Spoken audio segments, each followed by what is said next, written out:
So many Christians today, especially those in the church, are exhausted. They're burnt out, they're fatigued, they're feeling somehow whatsoever. However, we have not allowed ourselves to realize, to accept that this is actually happening. This is what is happening in our lives. This is what's going on. Maybe because we feel like we're sinning if we feel somehow, or because we might be like, oh, I'm not serving well, or I'm not faithful, or it's just so much going on. So today, guys, I want us to talk about something that is so important that a lot of believers do face, but few want to admit, and that is spiritual exhaustion.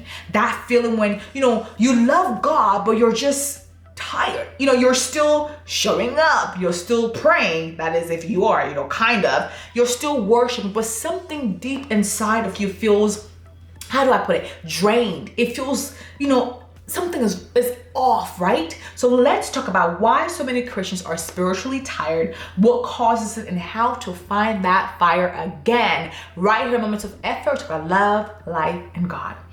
Now, first and foremost, I made a video about this. It was a very short video about how, I love you, Lord, but I just need a break. Okay, I need a break sometimes. So the link will pop up as I'm speaking, and also you'll find a description as well. But definitely check that out after you watch this video, right?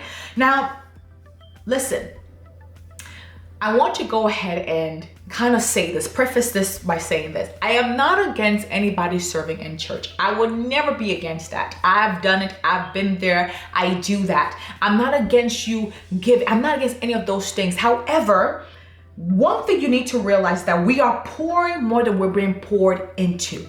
Yes, I know the pastor's preaching, this is happening, but listen, some of us are not tired because we're disobedient. No, we're tired because we're always available. You are showing up at every single meeting, every single retreat, every single this, every single that. Sometimes you're so tired that even your family members, your family is being neglected. Your family is complaining about it. You're not spending time with your kids. You're not spending time with your spouses because you're always available. The phone rings. I'm speaking from a place of experience because I've been there, and I know how much it took for God to restore me again, for God to take me back to that place of saying, listen, you are not here to please people or whatsoever. This walk is you and I. They're here to help and so forth. But look, I can't pour into a cup that is filled with so much exhaustion, tiredness, and this and this and this. You're going to miss out on God. How many people are in churches right now as I speak who people are looking at them, oh, they're so faithful. And in fact, you might have received the award, the most faithful award from church. Praise God. But internally, spiritually, deep down in the heart of hearts, you know that you are drained. You know you are exhausted. And when you're doing things, you start doing begrudgingly, start doing with you start cussing underneath your breath and complaining and murmuring, all that. And you think God is going to be rewarding you just because he sees you because of your church attendance? No. You're praying for others. You show up for church. You serve. You give. You encourage. You help. You do everything. But no one seems to pour back into you. And even this pertains to some pastors as well. Do you know, as a pastor, because your own Jesus that we serve, the Jesus we follow, do you know there are times that he stepped back, he withdrew? There are so many pastors today who are exhausted. Must you be the one to preach every single Sunday? Must you be? That's what we have to raise people. And I'm not, oh God. Listen, burnout happens when your output exceeds your input. Are you listening? When you're constantly giving, but you're rarely receiving. When ministry becomes mechanical and you start running, on fumes instead of faith. How many people, how many ushers, how many choir people, how many musicians, how many children department leaders, how many?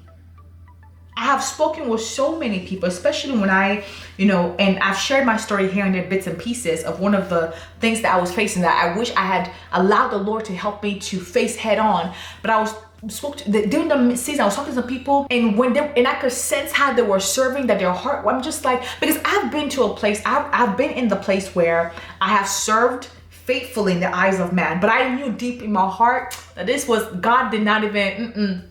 There was once in the church I attended once where we had this youth group every Saturday, right? And I started, doing worship and everything. But let me tell you, I hated for Saturdays to come, because I was like, how come I'm in church on Monday? I'm in church on Tuesday. I'm in church on Wednesday. I'm in church on Friday. I'm in church on Saturday. I'm in church on Sunday. And we will be there from 6 p.m. all the way to like maybe midnight, because I'm dropping people off and so forth. Then I have to be ready to go to church on Sunday. I have to be at church on Sunday at 7 o'clock. There was just so much. And I was so drained, so exhausted. And I hated it. And I would just complain. And I know, and I said this to my friend once, I said, I know good and well, now all the works we did in this group, I didn't get no award, like no reward, no nothing from the Lord, nothing. And I'm okay. I'm fine. I repented based on, I'm fine. But how many people are actually going on this and they have yet to sit and to actually admit that to themselves? Admit, you're here, you're the arm bearer of whatever you're carrying, your pastor's bag, whatever, but inside of you, somebody's probably going to say, Effie, you are so against church. I'm not.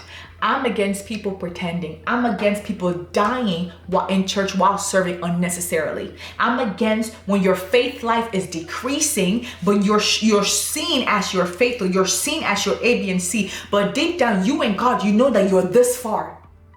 You know you're this far, but people think because the person's shakalakala, the person's dancing, because what they're trying to equate your church attendance to how on fire you are for God, when you and I both know that is not the truth. Number 2, you're doing ministry without intimacy. That leads me to that. Some of us confuse doing things for God with being with God. Remember, the Bible tells us, Lord, I did this, I did that, I did that. And he said, depart from me, I did not know you. I did not know you. You're here, you're leading Bible studies, you're serving, you're posting devotionals, you're praying for others, but your personal time with him is dry or non-existent. That's a mic drop right there. So I'm just gonna take my mic and just drop it. One of the things for me that God really had to help me on, I said, God, how come whenever I come and I'm praying, fire, things are happening, but I'm struggling with just 5 minutes of intimacy with you? Because I'm exhausted. I'm just like, I had no intimacy. I had no relationship with him. Though I was leading, I was doing administrative work, I'm doing Bible studies, I'm teaching our new believers class, I'm doing this, I'm doing that, I'm doing that. I'm going to every single retreat. And you will think that this girl and God, and I'm preaching, by the way, and you would think this girl and God were like this, we were like 5 and 6, but nope. It was so dry. So the thing is this, I came to a realization after I realized that this was happening. I was like, God, you got to pull me from this. I realized this.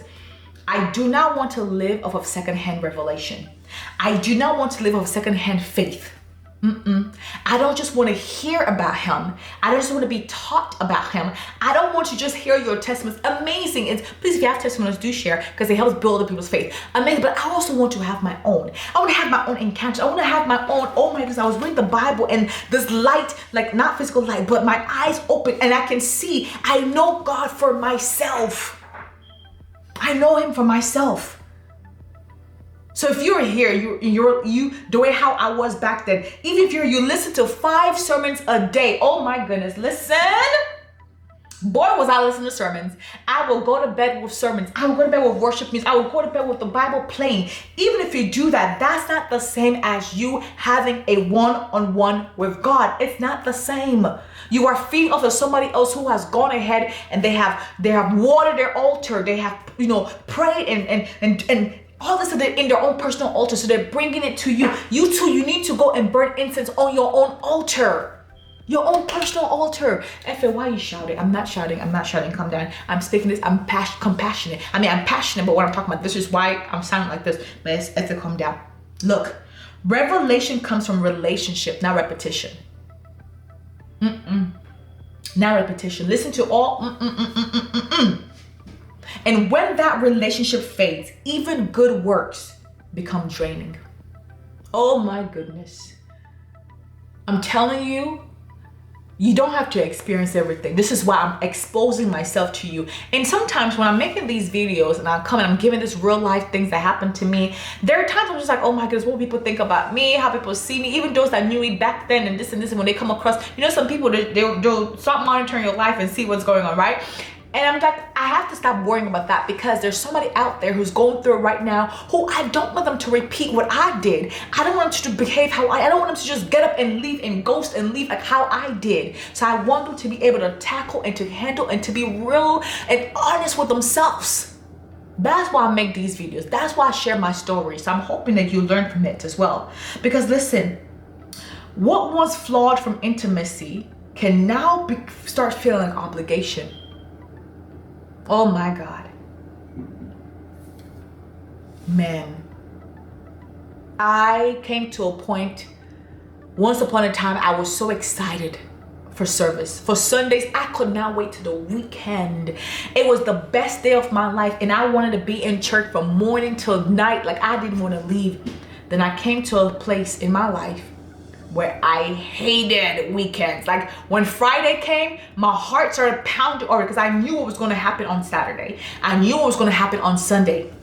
My heart would be pounding. I'm like, why is it the weekend already? And I would just, have to go to church early because it was an event hall, clean up, and event hall, things happen on Saturday nights, eh? Sometimes there'll be condoms on the floor, literally, beer bottles and drinks and bottles everywhere. It's spilled this, and you have to go and you have to mop, you have to clean, you have to put the chairs, and so not everybody's gonna show up. You know how there are yes men type of people. When pastor would say something, they'll be like, yes, yes, yes, yes, and then when it comes to actually, they won't even show up, and then I have to go and open the church, and I have to clean and this, wake up early, then I can't leave until this and this. I was just like, oh God, I hated it. Oh my goodness. And then when I say I came out, I was like, Lord, you gotta have mercy upon me and save me. Because, listen, if you read the Bible in Luke chapter 10, I believe verses 41 and 42, Martha and Mary, two sisters, Martha was doing something, and then Martha got offended, and she got offended because Mary was doing something else. And Jesus told her, he said, you are worried and upset about many things, but only one thing is needed, and that thing, Martha, you're not doing what Mary is doing. Martha was busy doing for Jesus, while Mary was being with him, was sitting with him. I'm not saying that we shouldn't do, because listen, if we don't do, who will do? Hello? Who's going to clean up if people don't do? But at the same time, don't forget to be. Don't forget, because sometimes our fatigue isn't physical. It's spiritual disconnection. That's where it comes from. That's what the Bible tells us. It says, keep your eyes on Jesus. Keep your eyes on him, because look, the moment you remove your eyes from him, that's when everything else goes down the hill. And that's what happened to this girl. Oh yes. Reason number 3 why you are exhausted is because you're trying to earn what's already been given.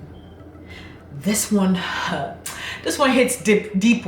It knocked me, go inside my chest. This one I saw. There's so many Christians who are tired because they're performing for a God who already loves them. If I only show that I'm faithful, if I only show, I'm so this, I'm so that, he already loves you. You cannot perform yourself into his love. You can't. You're trying to prove your worth by how much you do, how holy you sound, or how much you sacrifice. But grace doesn't need proof. It just needs acceptance. Accept his love. Accept what he's already done. Accept it. And the moment you start living like you have to earn his approval, you will never rest. Ever. Because performance-based faith leads to pressure, not peace. Jesus said in Matthew 11 verse 20, he said, come to me, all who are weary and burdened, and I will give you rest. He didn't say come after you fixed yourself. He said come as you are, and then the process will begin. Rest is not laziness. It is stressed. It's saying, God, I know you're still working even when I am not. Sometimes you gotta rest. You have to rest. And I'm not advocating don't go to church. Please, I'm not doing that. But there are times I do believe on this, there's an outreach going on. You don't need to be there. Now, if everybody is not there, then that's the issue. I understand that. Maybe they could be like a turn thing, whatever. It can be rotated, but you don't have to be at every outreach. This time, I need to stay home. I need to sleep. I need to be with my kids. I need to be with my husband, with my wife. I need to go and do something to refuel me.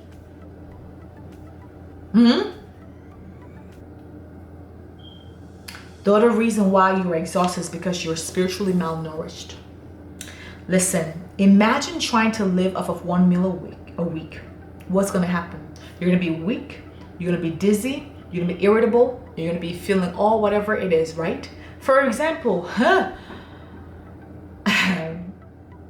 was fasting, right? And y'all, I can go hours without eating and I'm fine. But I was just like, let me go ahead and fast. The first day I was okay. The second day I was okay. The third day I said, you know what? This fasting is not going to take me anywhere right now because I'm cussing it. Not actually cussing, but I'm like irritable. I'm looking at everybody giving them the bad eye. I'm like, let me go eat let me just go like, anyways. What that happens when you feel that feeling, imagine there's so many of us who are now doing that spiritually. Feeling, we're feeding our soul only on Sundays.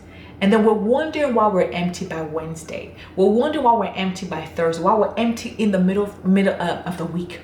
Because listen, the truth of the matter is you cannot survive off of sermons alone.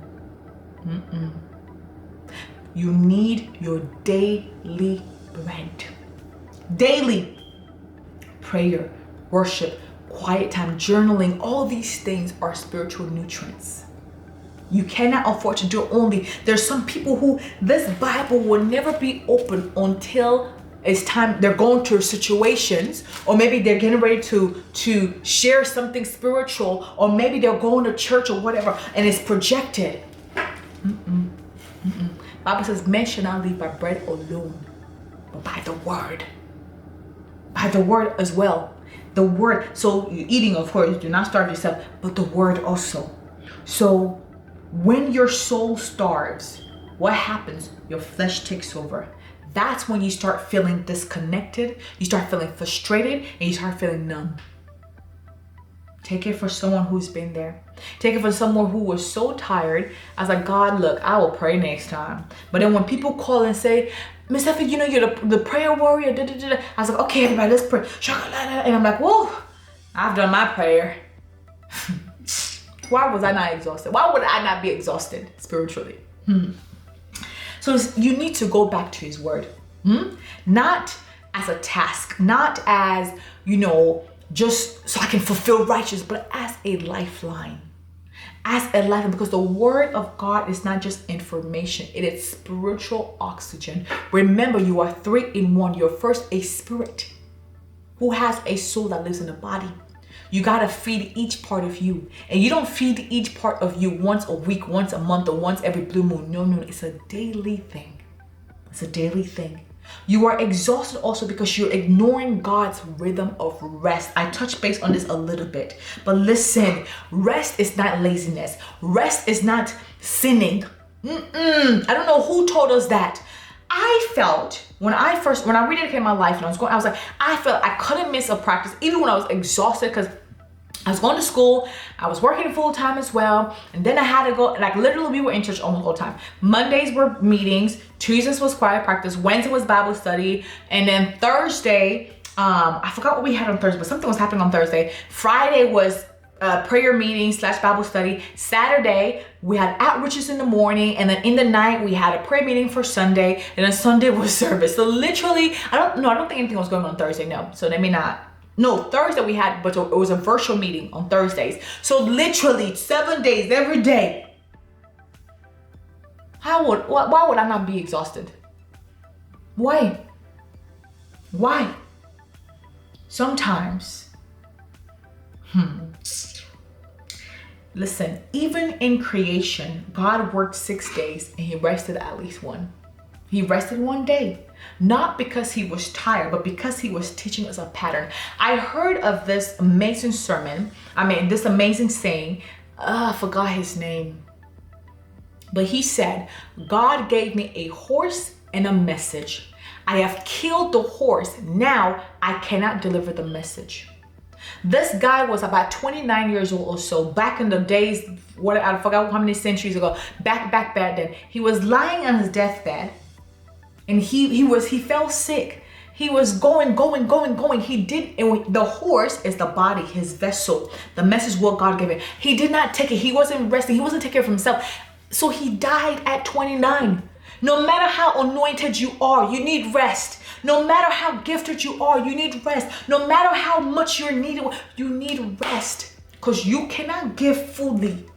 Listen, you only have one body. You see this body that we have, if the things we're doing, if the level it's at, if it's not enough because in order for you to be on this part of the world, you have to at least have an amount of something. You have to check, okay, your blood level is this, your oxygen is this, your health is this. If it's not all right, you're going to check out. You have to leave. Even when God is not ready to call you home. There are so many people who have died prematurely because they think that they have to go and go, and they refuse to check this. They don't go to get their physicals. They don't get their exams. They don't take their vitamins. They don't exercise. They don't eat well. They don't sleep. I only sleep for 2 hours. I know you've heard of people saying, if you sleep for 8 hours, you're a lazy person. You're sleeping your destiny away. Your body may require 8 hours. Some people, their body may require 6 hours. Their body may require 10 hours. I'm not saying that you don't do nothing all day and all you do is sleep. Now, that's a different story. But you need to sleep. You need to eat well. You need to rest well. And that is all part of holiness. Sometimes you got to go take a nice shower. Get dressed, put on your pajamas, your comfortable clothes, shut the blinds, put the window curtains, whatever, close your eyes and say, I'm not doing nothing. Check if anybody wants to, there's a hospital right there.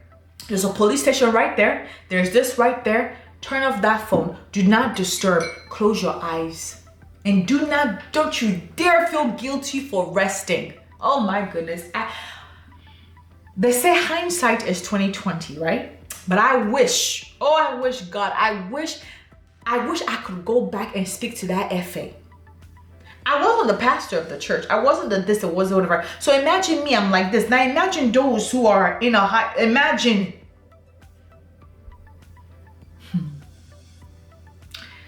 God was not resting, like I said, because he was tired, but because he was teaching us a pattern.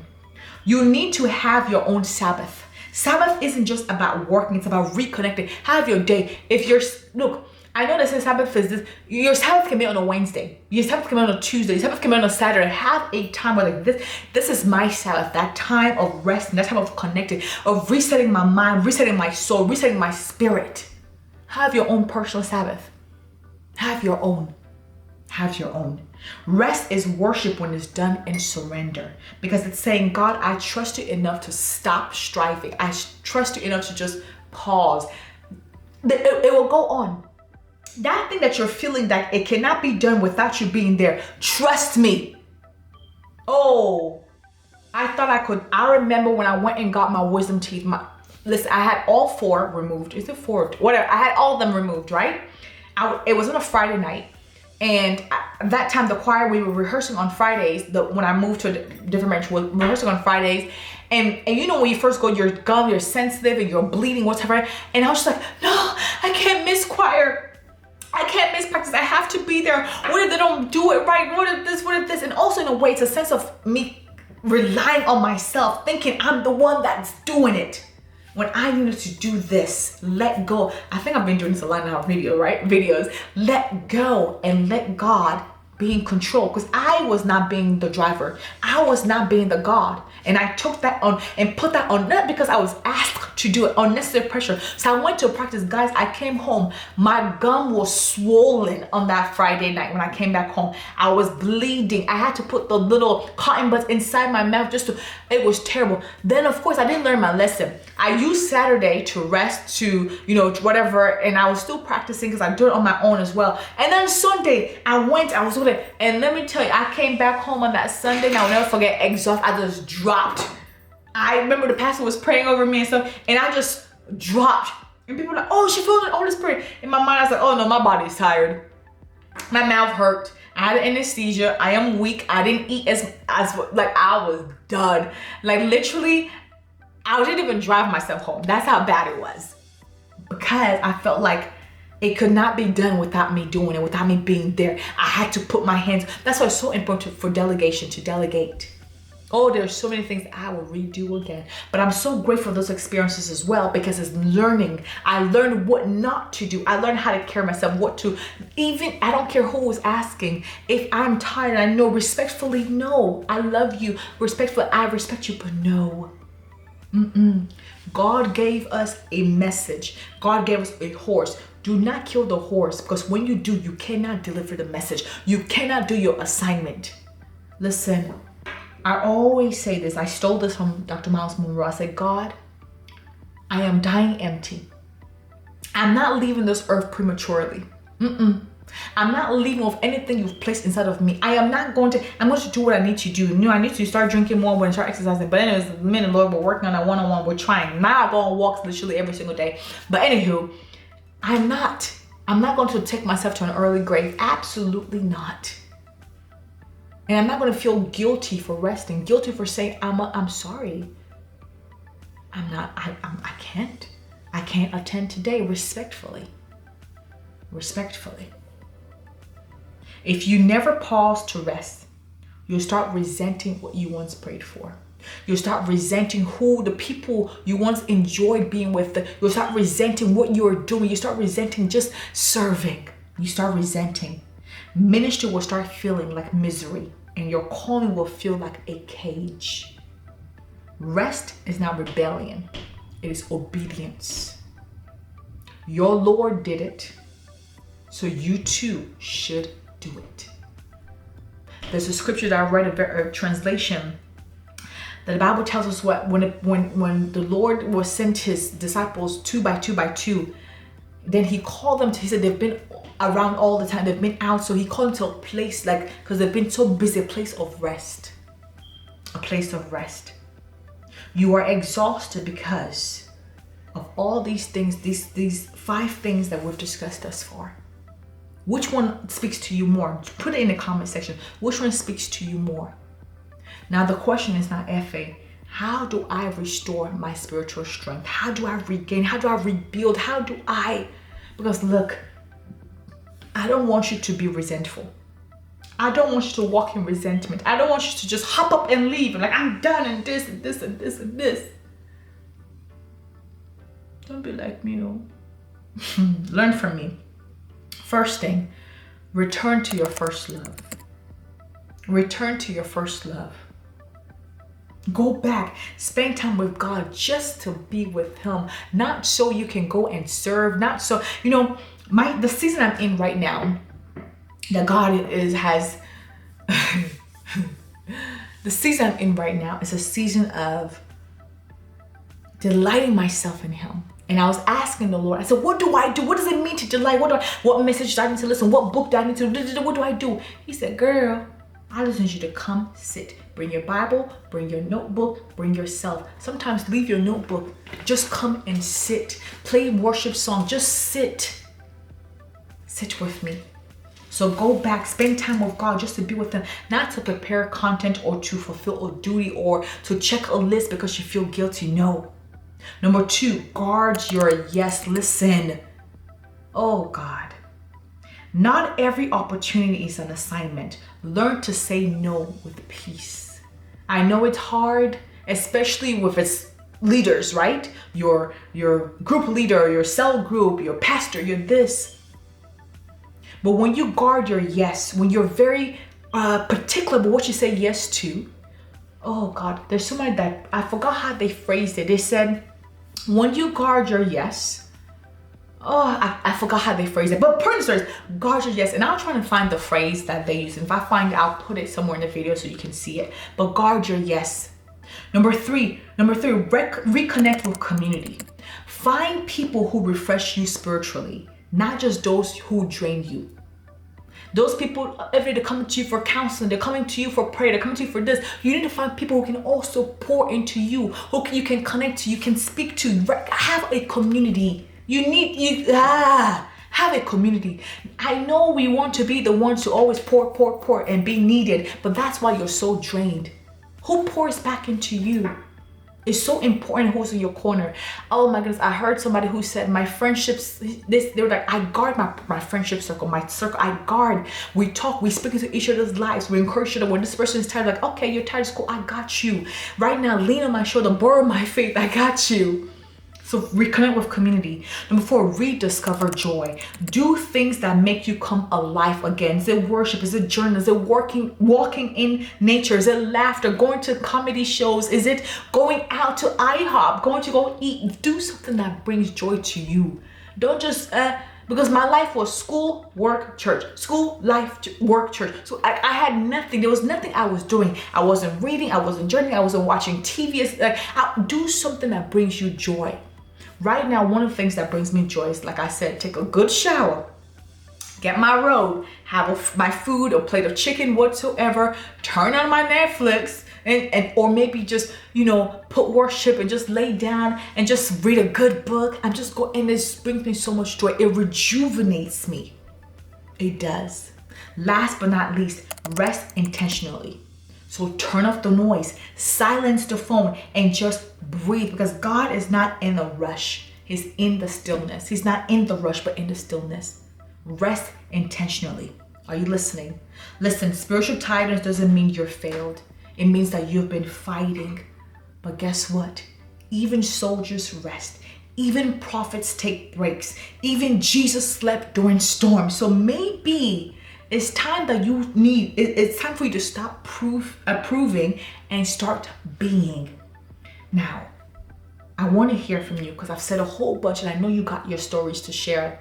So if this healed you, if this hit home, please comment, Lord, restore my life. Help me, God, and share your stories in the comments. And please remember, you are not called to live burnt out, but you're called to be burning bright. You are the light.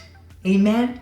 All right. Thank you so much for watching. If you're here, you got this far, you have yet subscribed, please go ahead and do so. Check out these other videos, and I'll see you right here next time. Moments of Effort. It's about love, life, and God. Happy resting.